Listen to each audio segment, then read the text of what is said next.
It's so easy to feel sorry for people, and you always want to be the good Samaritan to help people, because when you give, you'll get your blessings back. That's just how the natural law of God works. But you want to be careful and you want to be mindful when you are lending to family and friends, because it can have a huge impact on your relationship with them. You guys, for some reason, when people owe you money, their attitude towards you starts to change and they just become a totally different person. I've experienced this myself numerous times, which is the reason why I wanted to make this video, because I'm a very helpful person.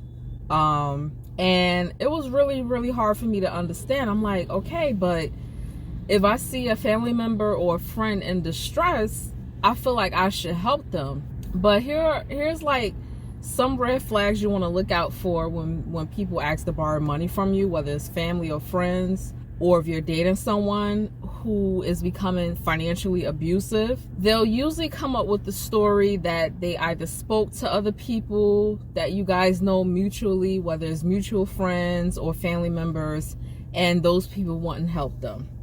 Can you please help them because you're their last resort? That's a red flag. Also, if they're constantly behind on their bills, that's also a red flag, because you best to believe if they're behind with their bills and their creditors, they're most likely going to be behind with you, and they're most likely not really going to be in a position to pay you back. Now, if you do consider to loan money to people, don't expect the money to be returned to you. Just consider it as money that's lost, because they can tell you all day long that they're going to pay you back, but obviously you can't force people to pay you back unless, of course, you decide to take legal action. But even taking legal action, it's probably not even worth the money. Let's just say you lent that person $50 or $100 or something like that.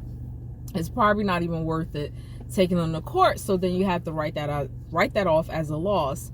And that's pretty devastating, because you could have known this person your whole life. Like, for example, a family member, you could have known them all your life, and then all of a sudden you lending them $50 just drastically changed your relationship with them, because you probably see them on social media going out buying expensive clothes and shoes and sneakers and stuff like that.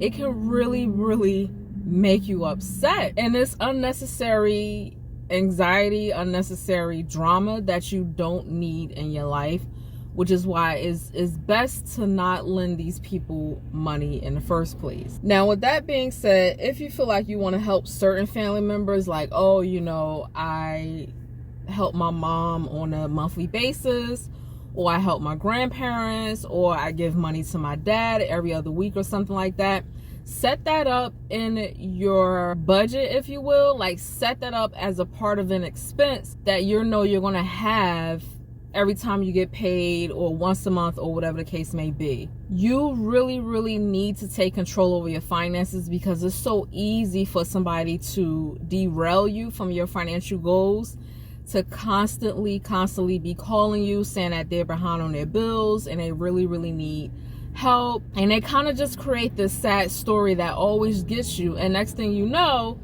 you've lent almost $2,000 to that person. You guys, I am telling you the truth, because a similar situation has happened to me, and I thought it was very important for me to make this video. Be careful, set boundaries. Ladies, you know, some people might get offended by this, but ladies, if you're dating a guy and he always talking about he lost his wallet, or can you cover the check this date, and this is like the 5th or 6th date that you're covering the check on, you need to let that person go. Also, when it comes to like friends and co-workers and stuff like that, sometimes you guys may actually be ordering out at work, right? And there will be plenty of situations where your co-workers may say, oh, you know, can you spot me this one time? I'm gonna sell you the money. Or somebody just comes up with the idea of, oh, we'll just send you the money. Everybody will just send you the money, but why don't you just put it on your tab or something like that? You know, be careful of those situations, especially if it's like that one coworker that you're always spotting them and always paying for their meal or something like that, you want to be mindful of that, and you want to be careful, because it can turn into arguments, whether it's coworkers, families, or friends. Next thing you know, you got a different relationship with that person, and that really hurts, especially if, like I said before, you've known this person all your life. It can feel like a breakup, if you will. A really good friendship goes sour over $500. You're no longer speaking to a family member because you always had to pay their utility bills, and now they can't pay you back, and they're ducking your calls, and now they got an attitude with you because you're trying to get the money back from them that you lent to them. So if you feel like you really, really need to help a family member or a friend or a coworker, just consider it money loss. Just have that in your mindset up front, so that way you won't feel crushed or heartbroken that they didn't pay you back. Just do it from your own heart. Do it as a good Samaritan move. Just really try to block it out of your mind and just write it off. So that's all, you guys. I just wanted to come before you to kind of talk about that topic, because I know it can be a touchy topic, but if you recognize patterns from certain people, you can't keep making that person's lack of planning your emergency. So be very mindful of that, because at the end of the day, that can really, really have a huge impact on your finances, especially if you're trying to get your own finances together, and especially if you're trying to achieve your financial goals. Like, every penny counts.